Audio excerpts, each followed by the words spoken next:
My name is Mike Prysner. I joined the Army, left for basic training on my 18th birthday in June of 2001. I was assigned to the 10th Mountain Division, and in March of 2003 I was attached to the 173rd Airborne Brigade and deployed to northern Iraq. The war in Iraq was an illegal war. They invaded a country that was in no way a threat to the United States. The reasons we went there was for profit. We were there to secure that foreign market for U.S. companies, and that's really the bottom line.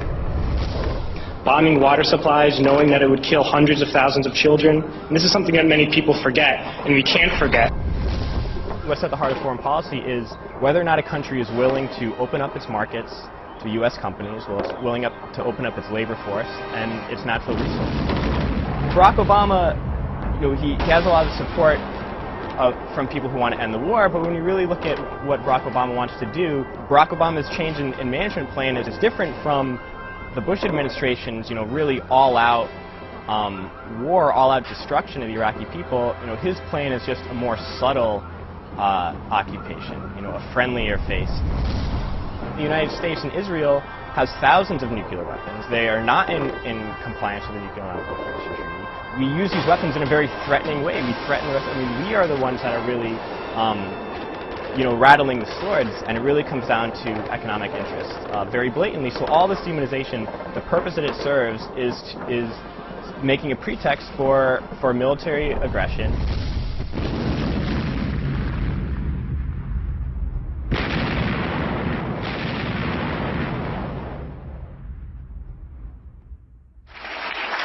But when I got to Iraq in 2003, I learned a new word, and that word was Haji. Haji was the enemy. Haji was every Iraqi. He was not a person, a father, a teacher, or a worker. And it's important, we've heard this word a lot during Winter Soldier, but it's important to understand where this word came from. And to Muslims, the most important thing is to take a pilgrimage to Mecca. It's the Hajj. And someone who has taken this pilgrimage is a Haji.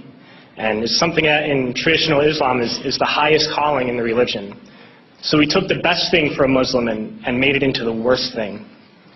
But history did not start with us, and since the creation of this country, racism has been used to justify expansion and oppression. The Native Americans were called savages, the Africans were called all sorts of things to excuse slavery, and Vietnam veterans know of the multitude of words used to justify that imperialist war. So Haji was the word we used. It was the word we used on this particular mission I'm going to talk about. And we've heard a lot about different raids and kicking down the doors of people's houses and ransacking their houses. But this mission was different, a different kind of raid. I never got any explanation for these orders. We were only told that this group of houses, 5 or 6 houses, were now property of the U.S. military, and we had to go in and make those families leave those houses. So we went to these houses and informed the families that those homes were no longer their homes. We provided them no alternative, nowhere to go, no compensation, and they were very confused and very scared and did not know what to do and would not leave, so we had to remove them from those houses. One family in particular, a woman with 2 small girls, a very elderly man and 2 middle-aged men, we dragged them from their houses and threw them onto the street and arrested the men because they refused to leave, arrested the old man, and sent them off to prison. And at that time, I didn't know what happened to people when we tied their hands behind their back and put a sandbag on their head. But unfortunately, a few months later, I had to find out. We were short interrogators, so I was assigned to work as an interrogator. And I oversaw and participated in hundreds of interrogations. One in particular I'm going to share with you. It was a moment for me that really showed me the nature of this occupation. This particular detainee, when I was sent to interrogate him, he was stripped down to his underwear, hands behind his back and a sandbag on his head. I never actually saw this man's face. My job was to take this metal folding chair and just smash it against the wall next to his head. He was faced against the wall with his nose touching the wall, while a fellow soldier screamed the same question over and over again. No matter what his answer, my job was to slam the chair against his wall. We did this until basically we got tired, and I was told to make sure he stood against the wall for however long, and I was guarding this prisoner, and my job was to make sure he kept standing up, but something was wrong with his leg. He was injured, and he kept falling to the ground. And the sergeant in charge would come and tell me to get him up off his feet. So I'd have to pick him up and put him against the wall. And he kept going down. I just have to keep pulling him up and putting him against the wall. And my sergeant came along, and he was upset with me for not, making him, continue to stand. He picked him up and slammed him against the wall several times. And then he left, and when the man went down on the ground again, I noticed blood pouring down from under the sandbag. And so I let him sit, and when I noticed my sergeant coming again, I would tell him quickly to stand up. And I realized that I was supposed to be guarding my unit from this detainee, and at that point I realized I was guarding the detainee from my unit. And I tried hard to be proud of my service, but all I could feel was shame, and racism could no longer mask the reality of the occupation. These were people, these were human beings.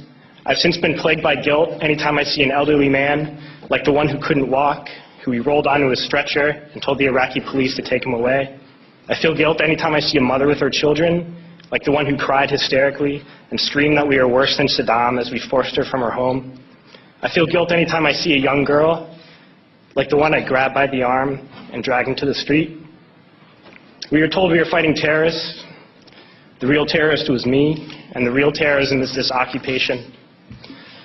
Racism within the military has long been an important tool to justify the destruction and occupation of another country. It has long been used to justify the killing, subjugation, and torture of another people.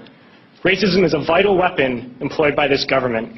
It is a more important weapon than a rifle, a tank, a bomber, or a battleship.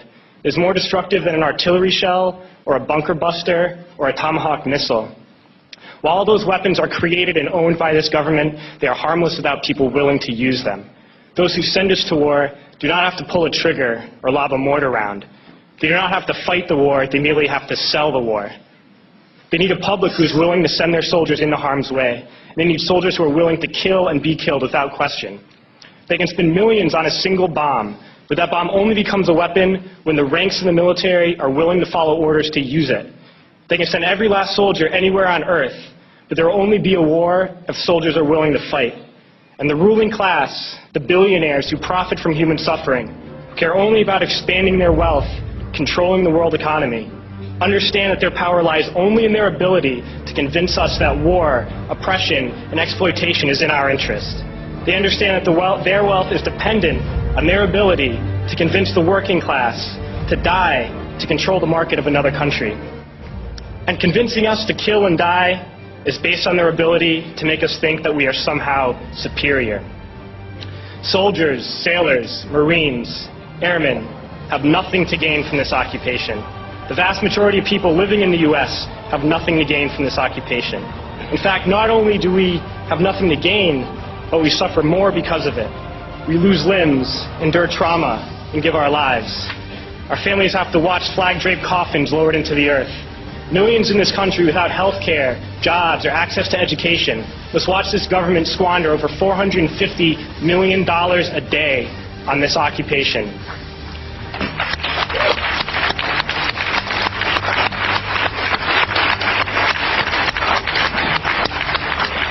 Poor and working people in this country are sent to kill poor and working people in another country to make the rich richer. And without racism, soldiers would realize that they have more in common with the Iraqi people than they do with the billionaires who send us to war.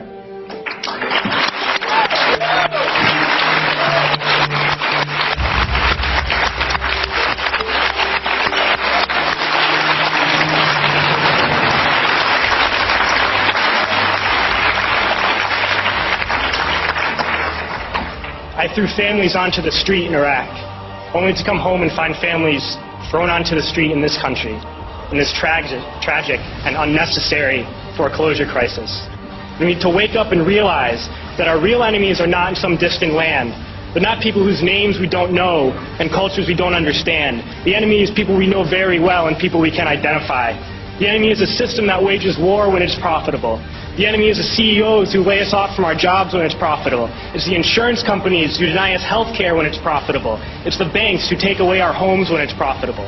Our enemy is not 5,000 miles away. They are right here at home. If we organize and fight with our sisters and brothers, we can stop this war, we can stop this government, and we can create a better world.